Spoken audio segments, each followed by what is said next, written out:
प्रिय विद्यार्थी मित्रांनो, आज आपण बघणार आहोत ॲड अ क्वेश्चन टॅग. यालाच आपण टेल क्वेश्चन पण म्हणतो. तर यासाठी काही नियमावली असते.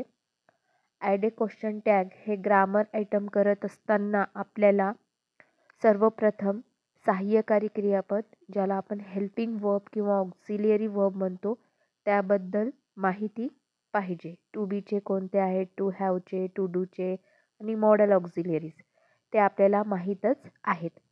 तर क्वेश्चन टॅग जेव्हा आपल्याला करायचं असतं एखाद्या वाक्याचं, त्यावेळेस आपल्याला ते वाक्य सर्वप्रथम जसंच्या तसं लिहावं लागतं. वाक्य लिहिल्यानंतर आपल्याला कॉमा द्यावा लागतो. त्याच्यानंतर त्या वाक्यातील जे सहाय्यकारी क्रियापद असेल ते आपल्याला घ्यावे लागेल. आता जर का साधा वर्तमान काळ असेल तर त्याचं सहाय्यकारी क्रियापद तुम्हाला दिसणार नाही. त्यावेळेस तुम्ही व्हर्ब, जे मेन व्हर्ब आहे, मुख्य क्रियापद, त्याच्यावरून ते ओळखायचं आहे. बाकी इतर जे टेन्स आहेत त्यांचं सहाय्यकारी क्रियापद किंवा इतर वाक्य जे स्टेटमेंट्स राहतील ते वाक्यामध्येच राहणार आहे. त्याच्यानंतर जर वाक्य नकारार्थी असेल तर तुम्हाला सहाय्यकारी क्रियापदानंतर नॉट घ्यायचं नाही आहे. पण जर का तुमचं वाक्य होकारार्थी असेल, म्हणजेच वाक्यामध्ये नॉटचा सेन्स येत नसेल, तर तुम्हाला सहाय्यकारी क्रियापद घेतल्यानंतर नॉट घ्यावे लागेल. आता जेव्हा आपण सहाय्यकारी क्रियापद आणि नॉट लिहिणार आहोत त्यावेळेस आपल्याला सहाय्यकारी क्रियापद आणि नॉटचं शॉर्ट कॉन्ट्रॅक्टेड फॉर्म वापरावं लागतं, जे मी तुम्हाला मागच्या व्हिडिओमध्ये पाठवलेले आहेत. त्याच्यानंतर आपल्याला वाक्याचा जो कर्ता असेल त्या कर्त्यावर लक्ष केंद्रित करावं लागेल. आपल्याला जर कर्ता नाम असेल तर ते घेता येणार नाही. तर कर्त्यासाठी उचित सर्वनाम आपल्याला वापरावं लागेल. जर का वाक्याचा कर्ता सर्वनामच असेल तर मग आणखीन क्वेश्चन टॅग सोपं होऊन जातं. उचित सर्वनाम घेतल्यानंतर सर्वात शेवटी आपल्याला प्रश्नचिन्ह क्वेश्चन मार्क त्या ठिकाणी द्यायचा आहे. तर आपलं ॲड अ क्वेश्चन टॅग हे ग्रामर पूर्ण होऊन जाईल. उदाहरणार्थ, मोहन इज माय फ्रेंड हे एक स्टेटमेंट आहे, याच्यामध्ये ॲक्शन नाही आहे. तर आपण बघूया, हे वाक्य आपण जसंच्या तसं लिहायचं आहे. कॉमा द्यायचा आहे.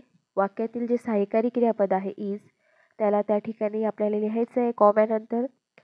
त्याच्यानंतर मोहन इज माय फ्रेंड हे होकारार्थी वाक्य आहे, म्हणून आपण सहाय्यकारी क्रियापदानंतर नॉट वापरलेलं आहे. आणि मोहन हे कसं आहे, एक नाम आहे, तर हे पुल्लिंगी नाम आहे, मस्क्युलिन जेंडर आहे. पण त्याच्यासाठी आपल्याला कर्त्याच्या ठिकाणी येणारं सर्वनाम ही वापरावं लागेल. मोहन एकवचनी आहे आणि पुल्लिंगी नाम आहे, त्याच्यासाठी एकवचनी पुल्लिंगी सर्वनाम वापरावं लागेल ही, आणि प्रश्नचिन्ह द्यावं लागेल. त्याच्यानंतर आपल्याला इज नॉटला इजंट हे कॉन्ट्रॅक्टेड फॉर्म त्या ठिकाणी वापरावं लागणार आहे. तर Mohan is my friend comma isn't he question mark. दुसरं उदाहरण बघूया. Monkeys are not wild animals. आता हे वाक्य आपल्याला काळजीपूर्वक बघायचं आहे. हे नकारार्थी वाक्य आहे, त्याच्यामध्ये नॉट आलेलं आहे. मग ते वाक्य आपण जसंच्या तसं स्टेप नंबर 1 जसंच्या तसं लिहूया. स्टेप नंबर 2 कॉमा देऊया. वाक्यातील सहाय्यकारी क्रियापद आपण निवडूया, जे की आर आहे. आता वाक्य नकारार्थी आहे म्हणून आर नंतर सहाय्यकारी क्रियापदानंतर आपल्याला नॉट घ्यायची गरज नाही. आणि वाक्यातील जो कर्ता राहील त्या कर्त्याला अनुसरून उचित असं आपल्याला सर्वनाम घ्यायचं आहे. तर मंकीज हे अनेकवचनी नाम आहे, तर अनेकवचनी नामासाठी कर्त्याच्या ठिकाणी दे हे सर्वनाम येत असतं. तर पूर्ण वाक्य, monkeys are not wild animals, are they. तर नॉट घ्यायचं नसेल त्यावेळेस आणखीन आपल्याला सोपं होऊन जातं, कारण की आपल्याला त्या ठिकाणी फक्त सहाय्यकारी क्रियापद वापरायचं असतं. तिसरं उदाहरण असं आहे, शी नेव्हर स्वीप्स यार्ड. तर या ठिकाणी आपण काय करणार आहोत, स्वीप्स हा क्रियापद आहे वाक्याचा, तर त्याच्यामध्ये डज हे सहाय्यकारी क्रियापद लपलेलं आहे.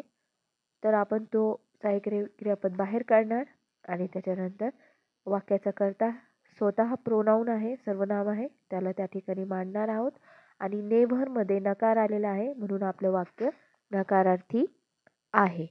तर अशा पद्धतीने आपण ॲड अ क्वेश्चन टॅग कसं करायचं हे उदाहरणाद्वारे समजून घेतलेलं आहे. जेव्हा आपण स्पोकन इंग्लिशमध्ये असतो, बोली भाषेमध्ये आपण जेव्हा येतो त्यावेळेस याचा अधिकाधिक वापर करतात. हे परीक्षेच्या दृष्टिकोनातून तर महत्त्वाचं आहेच, पण भाषा शिकण्याच्या दृष्टिकोनातून देखील अत्यंत महत्त्वाचं आहे. याच्यामध्ये 2 पंक्च्युएशन मार्क्स विरामचिन्हांचा वापर केला जातो, कॉमा आणि क्वेश्चन मार्क. सर्वनामांची आपल्याला चांगली माहिती असली पाहिजे. त्याचबरोबर आपल्याला सहाय्यकारी क्रियापद अतिशय चांगल्या प्रकारे माहीत पाहिजे. तर आपल्याला ॲड अ क्वेश्चन टॅग सोपं जाईल. कृपया करून ही उदाहरणे तुमच्या वहीवर लिहा. काही तुम्हाला शंका असेल तर कॉमेंट बॉक्समध्ये विचारा. गृहपाठाच्या वहीवर तुम्ही हे लिहायचं आहे आणि मनाने देखील अनेक उदाहरणं घेऊन तुम्ही तयार करायचे आहे. For example, this is table, isn't this, अशा पद्धतीने. धन्यवाद.